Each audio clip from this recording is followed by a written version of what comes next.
Growing up as the youngest in the Morrison family meant I was always treated like the family afterthought. While my brother Jake got praised for every minor achievement, I was consistently dismissed as the quiet one who would never amount to much. My parents had a way of making me feel invisible, especially when it came to anything important. The pattern started early. When Jake graduated high school with C's, they threw him a party.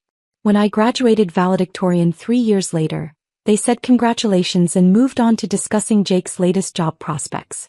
When Jake got his first apartment, they helped him move and bought him furniture. When I bought my first house at 25, they said it was probably too much responsibility for someone my age. That house became my sanctuary. It was a modest 2-bedroom in a quiet neighborhood, nothing flashy, but it was mine. I'd saved every penny from my government job, working extra shifts and living frugally to make the down payment. The day I got the keys, I called to share the news with my family. "You bought a house?" Mom had sounded skeptical. "Are you sure you can afford the payments?" "It's a good investment," I'd replied, trying to keep the excitement in my voice. "Investment?" Jake had laughed in the background. "She can barely afford car insurance. This is going to end badly." Dad had taken the phone. "Honey, maybe you should have talked to us first. Houses are a big responsibility. What if something breaks? What if you lose your job?" I'd hung up feeling deflated. Even my biggest achievement was treated like a mistake waiting to happen. Over the next few years, the house became a source of ongoing family commentary. Every family gathering included some reference to my expensive mistake, or questions about whether I was keeping up with the payments. Jake particularly enjoyed making jokes about my mortgage chains and how I was tied down to a depreciating asset. "Smart people rent," he'd announce at family dinners. "Flexibility is everything. Sarah's stuck with that house whether she likes it or not." The comments stung, but I'd learned not to react. I'd just smile and change the subject. Meanwhile, Jake bounced between jobs and apartments, always asking our parents for money to cover rent or security deposits. But somehow his financial instability was seen as exploring options, while my stable homeownership was viewed as limiting myself. The real problem started last summer when I accepted a temporary assignment overseas. The government position required me to spend 6 months in Eastern Europe, working on what I could only describe to my family as administrative oversight. The details were classified, but the work was important and the pay was excellent. Before leaving, I made all the arrangements for my house. I set up automatic payments for utilities, arranged for lawn care, and installed a comprehensive security system. I also gave my parents emergency contact information and a spare key, purely for genuine emergencies like burst pipes or break-ins. Just in case something catastrophic happens, I'd explain during the handover. Otherwise, the house should take care of itself. Jake had rolled his eyes. "Look at her, preparing for her little house like it's a historic landmark. It's just a basic suburban house, Sarah." "A basic house she can't really afford," Mom had added with a sigh. I'd bitten my tongue and finished the security briefing. Before boarding my flight, I'd reminded them one more time that the key was only for emergencies. The work overseas was intense and consuming. I was deep in financial investigations that required my complete attention, tracking complex networks that crossed multiple countries. The days were long and communication with home was limited due to security protocols. I'd managed to check in with my family a few times, brief conversations where everyone assured me everything was fine. "House is still standing," Jake had joked during one call. "No disasters yet." I'd relaxed, focusing on my work. The investigation was reaching a critical phase, and I was coordinating with international law enforcement on several high-priority cases. My expertise in financial crimes had made me an essential part of the team, and the work was some of the most important of my career. The assignment was supposed to end in March, but complications arose that required my expertise for an additional month. I'd sent a message to my family explaining the extension, and everyone seemed fine with the news. "Take all the time you need," Dad had written back. "We're managing everything here." What I didn't know was that Jake had been watching my house for months, noticing that I never returned, never visited, never seemed to check on the property. In his mind, this confirmed what he'd always believed.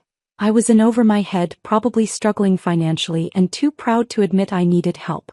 The first sign of trouble came through my secure communication channel. My supervisor pulled me aside during what was supposed to be my final week overseas. "We've got an unusual situation," Agent Martinez had said, holding a classified report. "There's been some activity at your registered address. Nothing threatening, but it's flagged in our monitoring systems." My blood ran cold. What kind of activity? Property transaction. Someone filed paperwork claiming ownership transfer. It's probably nothing, but given your security clearance and current assignment, we need to investigate any irregularities. I'd stared at the report, not understanding. "That's impossible. I own that house. There's no transaction." "That's why it's flagged as suspicious. Real estate fraud is sometimes used to compromise federal employees. We're treating this as a potential security threat until we know more." The flight home was a nightmare. I couldn't contact my family due to operational security, and I couldn't get details about what had happened to my house. All I knew was that somehow someone had filed paperwork claiming they'd purchased my property, and federal investigators were now involved. I landed on a Tuesday morning and drove straight home. The house looked normal from the outside, but there was a lockbox on the front door and a "sold" sign on the lawn. My key didn't work. My hands shaking, I called the number on the real estate sign. "Morrison Property Services," a cheerful voice answered. "This is Sarah Morrison. Someone put a "sold" sign on my house and I need to know what's happening." There was a pause. "Oh, you must be the sister. Jake told us you might call. He explained that you'd been struggling with the payments and finally agreed to let him handle the sale. Congratulations on getting out from under that mortgage." My stomach dropped. "Jake Morrison is my brother and he doesn't own this house." "I do. Ma'am, I have all the paperwork right here." Jake Morrison presented power of attorney documents and a deed showing his ownership. "He said you'd been overseas and unable to handle the transaction yourself. The sale closed last week." I hung up and immediately called my parents' house. "Sarah." Mom sounded genuinely happy to hear from me. "You're back. How was your trip? Where's Jake? I need to talk to him right now." "He's here. We're actually having a little celebration dinner. Jake made such a smart business decision and we're so proud of him." "Put him on the phone. Now." Jake's voice came through, cocky and amused. "Hey sis. Welcome back to reality. What did you do to my house?" "I solved your problem. You were clearly in over your head, gone for months, probably behind on payments. I found a buyer, handled the paperwork and got you out of that financial mess. You should be thanking me. That wasn't your house to sell." "Sarah, honey," Dad's voice cut in on speakerphone. "Jake showed us all the financial documents. You were 3 months behind on payments. The bank was starting foreclosure proceedings. Jake saved your credit rating." I felt like I was losing my mind. "That's impossible. All my payments are automatic. I haven't missed a single payment in 3 years." "The bank records don't lie," Jake said smugly. "Look, I know this is embarrassing, but I handled it quietly. The buyer was willing to take over the debt and pay you a small amount to walk away. You actually made $15,000 after all the fees." "Where's my $15,000? "I deposited it in your account minus the money you owed me for handling everything." "But that's not the point. The point is you're free now. No more house payments you couldn't afford." I was hyperventilating. "Jake, I need you to listen very carefully. I never missed a payment. I never gave you permission to sell my house. And I never signed any power of attorney." "Sarah, we have your signature on all the documents," Mom interjected gently. "Maybe the stress of that job overseas affected your memory." That's when I realized what had happened. Jake had forged my signature, probably using documents he'd seen over the years. He'd somehow convinced a real estate agent and a title company that he had the right to sell my house, and my family believed his story about missed payments. But what Jake didn't know, what none of them knew, was that my house wasn't just any property. Due to my security clearance and the sensitive nature of my work, I'd been required to register my address with federal authorities. My property was monitored as part of national security protocols, and any unauthorized transactions would trigger immediate investigation. "I need to come over," I said quietly. "We need to discuss this in person." "Of course," Dad said warmly. "Come celebrate with us. Jake's already talking about investing your portion in his new business venture." I drove to my childhood home in a daze. The familiar living room was decorated like a party with a "Congratulations, Jake" banner hanging over the fireplace. My brother was holding court in Dad's recliner, telling the story of how he'd rescued me from financial disaster. "And the best part," Jake was saying as I walked in, "is that she doesn't have to worry about property taxes or maintenance anymore. I basically gave her back her freedom." "There she is." Mom hugged me tightly. "We're so proud of Jake for looking out for you." I looked around the room at my family's happy faces. They genuinely believed Jake had done something wonderful. In their minds, I was the irresponsible younger sister who'd gotten in over her head, and Jake was the hero who'd cleaned up my mess. "Tell me exactly what happened," I said, sitting down across from Jake. "It's pretty simple," Jake began, clearly enjoying the attention. "I noticed you never came back to check on the house. Neighbors mentioned they hadn't seen you in months. I drove by and saw the lawn was getting overgrown despite the service. Mail was piling up despite forwarding, and the place looked abandoned. So I did some digging," he continued proudly. "Called the mortgage company pretending to be worried about my sister. They confirmed you were behind on payments. 3 months, Sarah. 3 full months. This was impossible. I knew my automatic payments were working. I checked my accounts regularly, even from overseas. So I went to the bank," Jake continued. "Explained the situation. They said foreclosure proceedings had started, and the property would go to auction within 60 days. That's when I knew I had to step in." "How did you get the legal right to sell?" I asked carefully. Jake pulled out a folder of documents. "Power of attorney. Lucky thing you signed this before you left for your mysterious job." He handed me a document with my signature at the bottom. The signature looked perfect, too perfect. Jake had always been good at forgery, a skill he'd used in high school to sign his own report cards.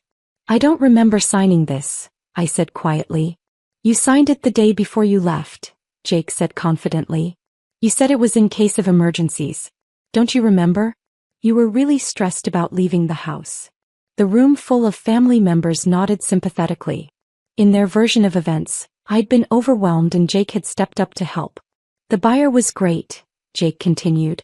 "A nice young couple, first-time homeowners. They were pre-approved for the full amount and willing to close quickly. Honestly, Sarah, you should see how happy they are. They're planning to start a family in your old house." "And you handled all the paperwork?" I asked. "Everything. Title transfer, mortgage payoff, even coordinated with the real estate agent. I saved you thousands in commission by finding the buyers myself." Jake was beaming with pride. "Sold your little house for $300,000, he announced dramatically, clearly having practiced this moment. The family burst into applause. "Finally making smart decisions." Mom cheered. I said nothing and smiled, my mind racing. Jake had no idea what he'd actually done. He thought he'd sold a simple suburban house, but he'd actually illegally transferred federal property under active security monitoring. My phone buzzed with a secure message. "Agent Martinez, need immediate debrief. Federal crime reported at your address. Are you secure?" I typed back, "Secure. Family gathering. Will call within hour." "Everything okay?" Dad asked, noticing my phone. "Just work," I said calmly. "Jake, can you tell me the buyers' names? I want to send them a welcome card." "David and Michelle Parker. Sweet couple, probably mid-20s. They're so excited about their first house." Jake was clearly proud of his matchmaking. My phone buzzed again. This time it was an unknown number. "Hello. Is this Sarah Morrison?" The voice was panicked, almost screaming. "Yes, who is this?" "This is James Wheeler from Wheeler and Associates Law Firm. We represented the Parker family in the purchase of your property." I walked into the kitchen for privacy. "What can I help you with, Mr. Wheeler?" "Why are FBI agents at our office?" he shouted into the phone. "They have a warrant for all documents related to the Morrison property sale. They're saying the transaction was fraudulent and potentially involves national security violations." I could hear the family in the living room, still laughing and celebrating Jake's business success. "Mr. Wheeler, I need you to listen carefully," I said quietly. "I never authorized the sale of my house. My brother forged my signature and illegally transferred federal property." "What?" "But he had power of attorney documents. He had your signature. Those documents are forged. The signature is fake." And Mr. Wheeler, my property is registered with federal authorities due to my security clearance. Any unauthorized transaction triggers an automatic investigation. There was silence on the other end, then the sound of papers rustling frantically. "Oh God," Wheeler whispered. "The FBI agents are asking about wire fraud, identity theft, and something about federal property protection statutes. They want to know if we verified the power of attorney documents." "Did you?" We accepted them in good faith. Your brother seemed legitimate and the signature looked authentic." I could hear shouting in the background of Wheeler's office. "Mr. Wheeler, I need to ask you something important. Are the Parker family in your office right now?" "Yes, they're here trying to understand why federal agents are confiscating all their closing documents. Tell them I'm very sorry, but they were victims of fraud. The sale was illegal and they need to cooperate fully with the federal investigation. But they spent their life savings. They took out a mortgage. They've already moved in. The FBI will handle the financial recovery process. Right now, everyone needs to focus on cooperating with federal investigators." I hung up and walked back to the living room where Jake was still holding court. "Who was that?" Mom asked. "The buyer's lawyer," I said calmly. Jake perked up with interest. "Everything okay? No problems with the closing, I hope." I sat down and looked at my brother. "Jake, I need you to understand something very important. My house wasn't just any property. Due to my job and security clearance, it's registered with federal authorities. Any unauthorized transaction triggers automatic investigation." Jake laughed. "Come on, Sarah. It's just a regular house in a regular neighborhood. Don't be so dramatic. The FBI is currently confiscating all documents related to the sale," I said quietly. "They're treating this as wire fraud, identity theft, and illegal transfer of federal property." The room went silent. "That's ridiculous," Dad said after a moment. "Jake was helping you out of a bad situation." "There was no bad situation. I never missed a payment. I never signed a power of attorney. And I never gave anyone permission to sell my house." Jake's confidence was starting to crack. "But the bank confirmed you were behind on payments." "Jake, did you actually speak to my mortgage company, or did you call a different number?" His face went pale. "I called the number I found online." "What name did you give them?" "I said I was Jake Morrison, your brother, and I was concerned about your property." I nodded slowly. "And they gave you detailed financial information about my mortgage over the phone, based on nothing more than sharing my last name?" The room was getting uncomfortable. Family members were starting to look confused. "The signature on the power of attorney," I continued. "Can you tell me when and where I supposedly signed it?" "The day before you left. In your kitchen." "Jake, I left from the airport directly from my office. I never went home that day. And I certainly never signed any legal documents giving you control of my property." My phone started ringing. "Agent Martinez."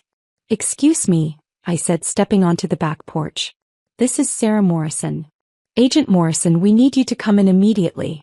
We've got a federal crime scene at your property address, and we need your full debrief on the security implications. My brother is here with my family. He believes he was helping me by selling the house. Your brother committed wire fraud, identity theft, and illegal transfer of federal property.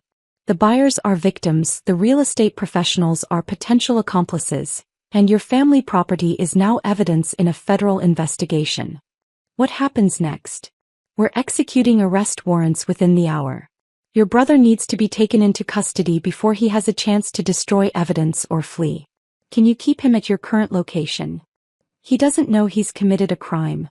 He thinks he was helping me. Agent Morrison, your brother forged federal documents and illegally transferred government-monitored property. His intentions are irrelevant to the charges." I hung up and walked back inside. The mood in the living room had shifted. Jake was frantically looking through his folder of documents, and my parents were asking questions he couldn't answer. "Sarah," Mom said when I sat down, "Jake says the mortgage company told him you were behind on payments, but he can't remember exactly who he spoke to or when. And the power of attorney," Dad added, "Jake says you signed it in your kitchen, but you said you left from your office." Jake was sweating now. "Look, maybe I'm remembering some details wrong, but the important thing is I helped Sarah get out of a bad situation." "What bad situation?" I asked gently. My mortgage payments were automatic and current. I never asked for help. And I certainly never signed any documents giving you legal control of my property. But the foreclosure notices. Jake started then stopped. What foreclosure notices? I saw them in your mailbox. Jake, I had mail forwarding set up before I left. All my mail was being sent to a secure federal facility. There was no mail in my mailbox. The room was silent except for the sound of Jake's papers rustling as he frantically searched through the documents. Maybe there was some confusion, Mom said hopefully. Maybe Jake misunderstood the situation but was trying to help. The problem, I said carefully, is that Jake forged my signature on legal documents and illegally sold federal property. Even if his intentions were good, those are serious federal crimes. Jake stood up suddenly. This is insane. It's just a house. A regular house in suburbia. There's nothing federal about it. My security clearance requires registration of my primary residence with federal authorities, I explained. Any unauthorized transaction triggers automatic investigation. Security clearance for what? Dad asked. You said you worked in administrative oversight. I looked around the room at my family's confused faces. I work in financial crimes investigation. International money laundering, terrorism funding, organized crime networks. My property is monitored as part of national security protocols. Jake sat down hard. You're serious? The buyer's lawyer just called because FBI agents are confiscating all closing documents. The buyers spent their life savings on a house they can't legally own because the sale was fraudulent. But I have power of attorney, Jake said weakly. You forged power of attorney. The signature is fake, Jake. We both know you've always been good at copying signatures. My phone buzzed with another secure message. Federal agents en route. 10 minutes. I looked at Jake, who was starting to understand the magnitude of what he'd done. Jake, federal agents are going to be here very soon. They're going to arrest you for wire fraud, identity theft, and illegal transfer of federal property. You need to cooperate fully and get a lawyer immediately. Arrest. Mom gasped. But he was trying to help. Mom, Jake forged my signature and illegally sold my house. The fact that he thought he was helping doesn't change the crimes he committed. Jake was staring at the documents in his folder, probably seeing them clearly for the first time. The forged power of attorney. The fake mortgage default notices he'd created to justify his actions. The identity theft he'd committed by impersonating me to the buyers. I didn't mean for this to happen, he whispered. I know, I said gently. But it did happen. You stole a $300,000 asset and sold it without permission. That's a federal crime regardless of your intentions. Car doors slammed outside. Through the front window I could see unmarked black SUVs pulling into the driveway. Sarah Morrison? A voice called from the front door. In here, I called back. 4 FBI agents entered the living room, badges displayed. Agent Martinez nodded at me professionally. Agent Morrison, he said formally. Is this the subject? I looked at Jake, who had gone completely pale. This is my brother Jake Morrison. He's the one who forged the documents and executed the illegal property transfer. Jake Morrison, Agent Martinez announced. You're under arrest for wire fraud, identity theft, and illegal transfer of federal property. The handcuffs clicked shut around Jake's wrists as the agents read him his rights. My parents were crying, asking if this was really necessary. Couldn't there be some misunderstanding? Ma'am, Agent Martinez explained to my mother, your son committed multiple federal felonies. He forged government documents and illegally transferred property under federal monitoring.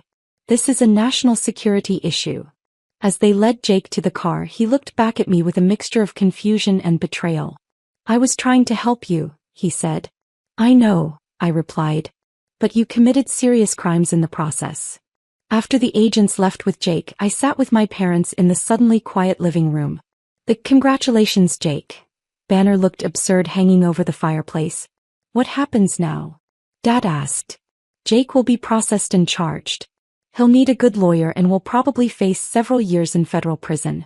The buyers will get their money back through the Federal Victim Recovery Program, but their dream of homeownership is ruined. The real estate professionals who facilitated the fraud will face investigation and potential charges. And you? I get my house back eventually. after it's processed as evidence in a federal investigation. Mom was crying quietly. How did this happen? Jake really thought he was helping you. Jake saw what he wanted to see. He convinced himself I was failing financially because that fit his image of me as the incompetent younger sister. Instead of asking questions or talking to me directly, he committed multiple felonies based on assumptions. Over the following weeks, the full scope of Jake's crimes became clear. He'd created fake mortgage default notices by copying letterheads from online images. He'd practiced my signature for months, perfecting it until even I had trouble telling the forgeries from authentic samples. He'd researched power of attorney laws and created documents that looked legitimate to anyone who didn't verify them carefully. The real estate agent and title company faced investigation for failing to properly verify the documentation. The buyers, David and Michelle Parker, were traumatized by the experience of having federal agents seize their dream home, but they cooperated fully with the investigation and eventually received full restitution. Jake was sentenced to 4 years in federal prison. During the sentencing hearing, he finally acknowledged the scope of what he'd done. I convinced myself Sarah was in trouble and I was helping her, he told the judge. But the truth is, I never respected her success. I assumed she was failing because I couldn't accept that my younger sister was more successful than me. My crimes weren't about helping anyone. They were about maintaining my image as the responsible older brother. The hardest part wasn't Jake's imprisonment or the legal proceedings. It was the family conversations afterward, when my parents slowly came to understand that their perception of me as the irresponsible child was completely wrong. I'd been successful, stable, and competent all along. They'd just been unable to see it because it didn't match their assumptions. We failed you, Dad said during one difficult conversation. We treated you like you were incapable when you were the most capable person in the family. You believed what Jake told you, I said. He's very convincing when he wants to be. But we should have known better. We should have known you better. I moved back into my house 6 months later, after it was released from evidence. The security systems had been upgraded and federal monitoring was now even more comprehensive. Jake's crime had actually resulted in enhanced protection for my property. The experience taught me something important about family dynamics and assumptions. My relatives had been so invested in seeing me as the family failure that they'd accepted an elaborate criminal conspiracy rather than questioning their beliefs about my competence. Jake served his full sentence and was released on parole. We've had limited contact since then. He's working as a warehouse employee and living in a supervised halfway house. The federal conviction destroyed his credit, his career prospects, and his reputation in our hometown. During his first supervised visit to my house after his release, he looked around the living room where federal agents had arrested him. I really thought I was helping you, he said quietly. I know you did. But Jake, you never once asked me if I needed help. You just assumed I was failing and took action based on that assumption. I couldn't believe my little sister was more successful than me. That was your problem to solve, not mine to accommodate. He nodded slowly. I destroyed everything for both of us because I couldn't handle the truth about who you really were. The story became something of a legend in federal law enforcement circles. Agent Martinez still uses it in training seminars about property fraud and family crimes. The case file is titled The Helpful Brother, and it's become a cautionary tale about how criminal behavior can be rationalized as assistance. But for me, it was a lesson about something deeper than crime and punishment. It was about the danger of family members who love you but refuse to see you clearly. Jake's crimes weren't really about the house or money. They were about his inability to accept that his assumptions about me were wrong. Sometimes the people who claim to know you best are the ones who refuse to acknowledge who you've actually become. And sometimes, protecting yourself from that willful blindness requires consequences that feel disproportionate to the underlying emotional crime. Jake learned that lesson through federal prison. My parents learned it through the shock of watching their son get arrested in their living room. And I learned it through the strange experience of having my competence validated by FBI agents instead of my own family. The house still stands in the same quiet neighborhood. The buyers, David and Michelle Parker, eventually found another home and sent me a card thanking me for cooperating with the investigation that returned their down payment. The real estate agent lost her license. The title company implemented new verification procedures. And Jake learned that assumptions about family members can become criminal acts when those assumptions drive you to forge signatures and steal federal property. I still get Christmas cards from Agent Martinez. Last year's card read, "Hope your family dynamics are less exciting these days." They are. But it took federal intervention to make that possible.